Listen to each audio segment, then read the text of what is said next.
Professor ADN Vajpayee ji वो हमारे बीच में हैं। आप देश के प्रतिष्ठित अर्थशास्त्रियों में से एक हैं। वर्तमान में आप अटल बिहारी वाजपेयी विश्वविद्यालय बिलासपुर के कुलपति हैं।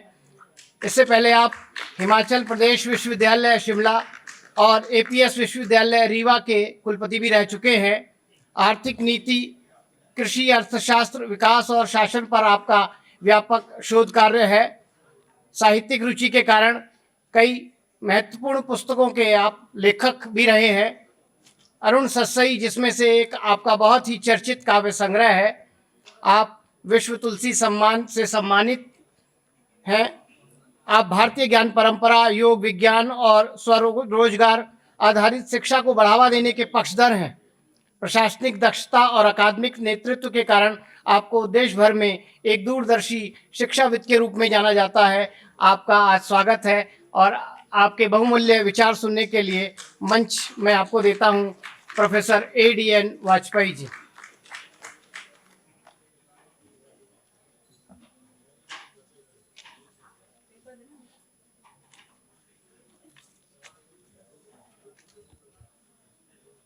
मंचस्थ विद्वज्जन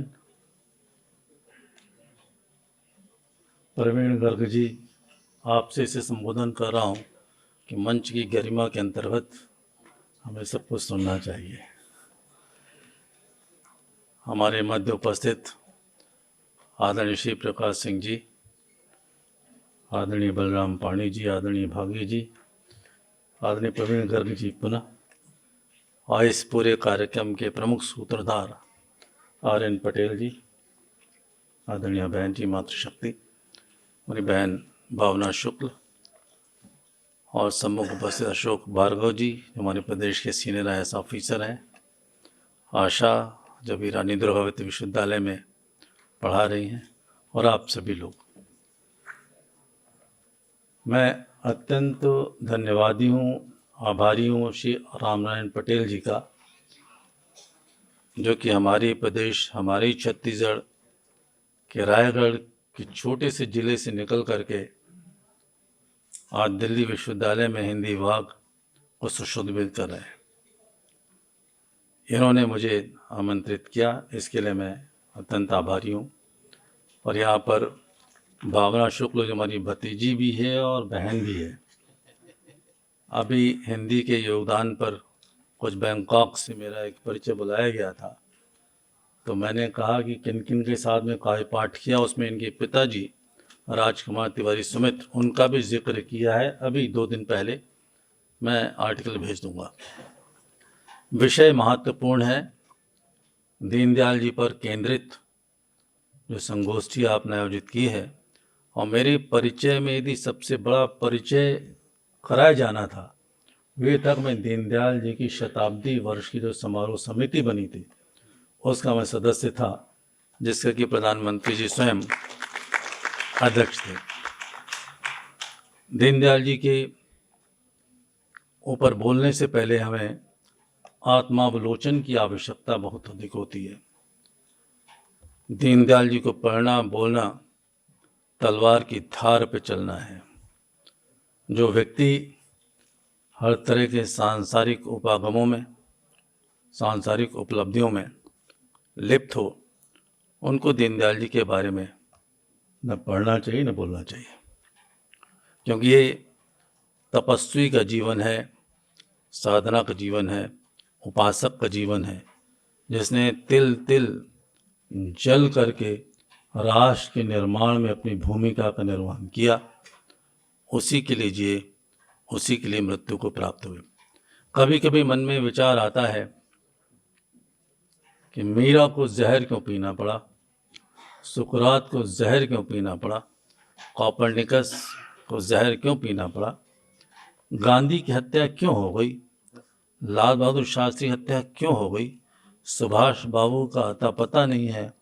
उसी क्रम में एक अनसुलझी पहेली हमारे मन को, अंतःकरण को हमेशा झकझोरती रहती है कि दीनदयाल जी का क्या दोष था, दीनदयाल जी की हत्या क्यों की गई। ऐसे अनुत्तरित प्रश्न हम सभी के अंतःकरण को झकझोरते रहते हैं।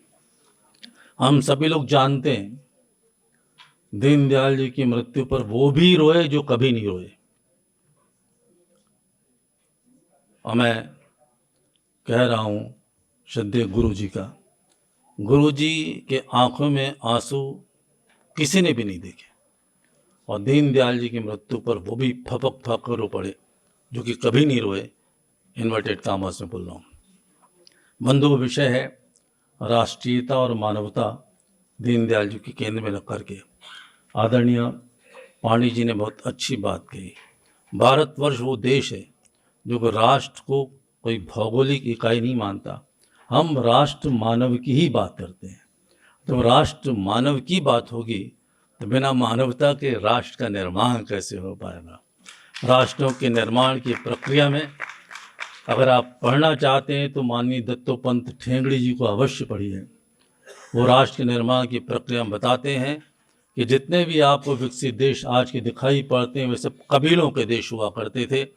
एक कबीला दूसरे कबीले के पास जाता था, आक्रमण करता था, जीतता था, वही शासन करता था। इस तरह से न भूमि के साथ में न जनसंख्या के साथ में कोई उनका तादाद में स्थापित हो पाया, कोई भावनात्मक संबंध स्थापित हो पाया। इसलिए उन्हें एक कानून व्यवस्था की ज़रूरत पड़ती थी जो कि दोनों ही प्रकृति के लोगों के साथ में समन्वय बैठाल पाए, जिसको वो संविधान कहते हैं। और इसलिए उनको आवश्यकता पड़ती थी ऐसे प्रशासन की भी जो कि दोनों परिशासन कर पाएँ। इसलिए डेमोक्रेटिक सिस्टम के लिए उन्होंने एक ब्यूरोक्रेटिक सिस्टम को उन्होंने डेवलप करना चाहा।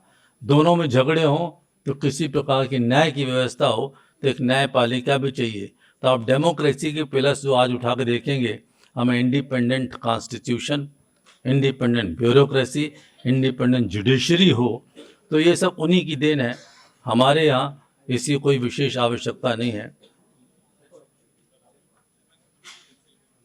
महाराज जी प्रणाम।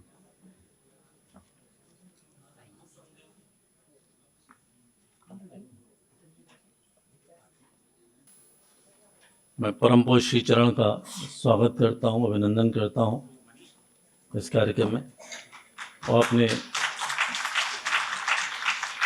अपनी बात को आगे बढ़ाने का प्रयास करता हूँ। जब राष्ट्रीयता की बात आती है तो यहाँ सब हिंदी के मानवा बैठे हैं। इसमें दो भाव एक साथ चलते हैं। जब राष्ट्र में राष्ट्रीय बनते हैं तब भी राष्ट्र होने का भाव होता है, और राष्ट्र होने के भाव में तल प्रत्यय ता लगाएंगे तब भी भाव होगा। तो राष्ट्र के साथ में जब दोहरे भाव एक साथ चलते हैं तो राष्ट्रीयता बनती है। तो राष्ट्रीयता, राष्ट्र जो जीता है, राष्ट्र को अपने अंदर जो जीता है, वो राष्ट्रीयता की भाव आ जाएगी।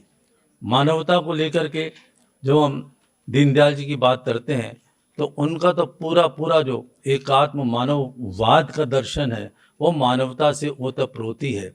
वाद में वो वाद नहीं जिसमें किसी प्रकार के विवाद हो। जब दीनदयाल जी से बातचीत की जाती इस बारे में तो उन्होंने साफ साफ कहा, ये जो भाव जो है मानववाद में किसी प्रकार का वाद नहीं है।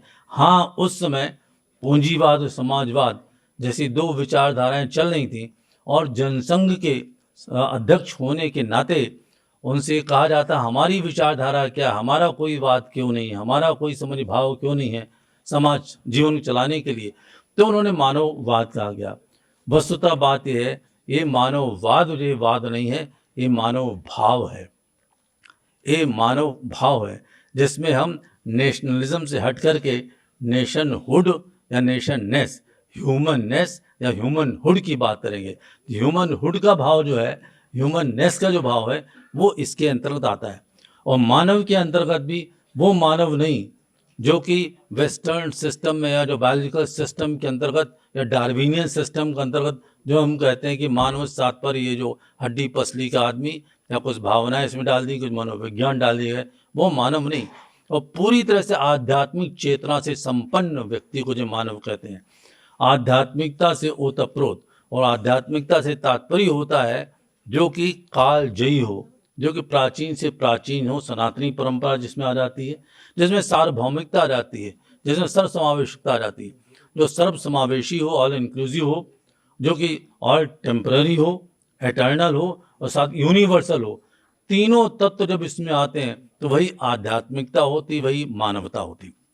इस मानवता को स्पष्ट रूप से रेखांकित करने वाले और उस पर नीतियां बनाने के लिए जनसंघ की जो भ्रूण है, जनसंघ का जो जन्म है, उसमें उस भावना को केंद्र में रखने का काम आदरणीय दीनदयाल जी ने किया।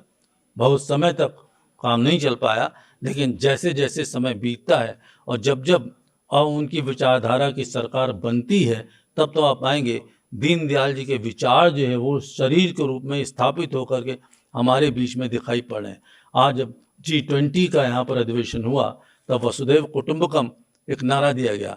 वसुधैव कुटुंबकम के 3 ही वर्टिकल डिसाइड किए गए, वन फैमिली, वन नेचर और वन फ्यूचर। वन फैमिली से ऑल इंक्लूसिवनेस, वन अर्थ से तात्पर्य हुआ ऑल से इंक्लूसिवनेस और यूनिवर्सैलिटी। तो तीनों तत्व जो उसके अंतर्गत आते चले गए। बंधुओं, बिना मानवता के राष्ट्रीयता संभव नहीं है और बिना राष्ट्रीयता के मानवता का कोई अर्थ नहीं। ये दोनों ही अन्योन्याश्रित हैं। तो मैं चाहूँगा कि दीनदयाल जी पर जो हमने अध्ययन किया है, उस अध्ययन को लेकर के थोड़ा सा हम अनुकरण करने का हम प्रयास करें। दीनदयाल जी की सादगी के बारे में सब कोई जानता है। दीनदयाल जी को मुझे लगता है रामनारायण पटेल जी ने हिंदी और विश्व हिंदी मंच के अंतर्गत दीनदयाल जी की बात की गई, लेकिन दीनदयाल जी की अंग्रेजी भी उतनी ही अच्छी थी। एक बार क्या हुआ, श्यामा प्रसाद मुखर्जी जी तो जनसंघ के संस्थापक ही थे। उन्होंने कानपुर के अधिवेशन में अपना एक पत्र लाए थे, प्रेसिडेंशियल एड्रेस, इंग्लिश में लिखा हुआ था, और किसी मित्र से कहा कि मैं इसे हिंदी में अनुवाद कराना चाहता हूँ। कौन हिंदी में कर सकता है? बोले दीनदयाल से बात करो। तो दीनदयाल ने अनुवाद करके दिया तो कहा कि ये तो मौलिक से भी अच्छा है। कि श्यामा प्रसाद मुखर्जी जी का दीनदयाल जी के प्रति किया गया स्टेटमेंट है। बंधुओं, हमारा देश जो है वो सांस्कृतिक देश है। हमारा देश आध्यात्मिक देश है, जो कि सबको साथ में लेकर के काम करता है, और उसी साथ में लेकर के जब हम नीतियाँ बनाते हैं, तब जाकर के वो राष्ट्र भाव उसमें जागृत होता है, तब मानव भाव उसमें जागृत होता है। हम वाद के चक्कर में हम पड़ते नहीं हैं। वाद के शब्द का जो इज्म है, इसमें कई कनोटेशंस भी अलग अलग हो जाते हैं, इसलिए बाद में इसको मानव दर्शन में रूपांतरित किया गया है, और हम इसमें जो है मानवनेस, मानव का भाव या मानवहुड दोनों लेकर के चलते हैं। बंधुओं, दीनदयाल जी को आने वाली पीढ़ियां जो है वो हमेशा स्मरण रखेंगी। उनके बनाए हुए उनके जो लेख हैं, उनको जो व्याख्यान है, उन सब को लेकर के हमें अनुशीलन करना चाहिए, चाहे वो साहित्य के विद्यार्थी हों, चाहे वो अर्थशास्त्र के विद्यार्थी हों। उनके अर्थायाम पर बोलने की मुझे कहा नहीं गया था, इसलिए मैं केवल राष्ट्रीयता और मानवता को लेकर के बोलूँगा। बहुत सारी विसंगतियाँ अभी इस समय चल रही हैं, और इसमें दीनदयाल जी के सिद्धांतों का, विचारों की उपयोगिता और अधिक प्रासंगिक हो गई है।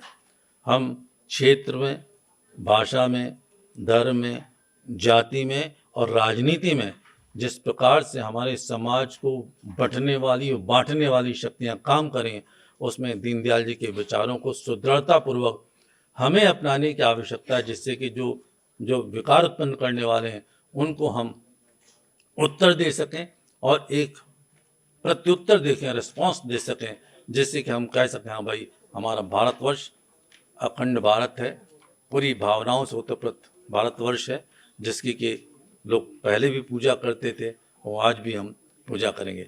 इन्हीं शब्दों के साथ मैं पुनः प्रोफेसर आर.एन. पटेल जी, इनके पूरे सहयोग को धन्यवाद देता हूँ। मुझे आज यहाँ पर आमंत्रित किया, अपने विचार रखने के लिए अवसर प्रदान किया। धन्यवाद। वंदे मातरम।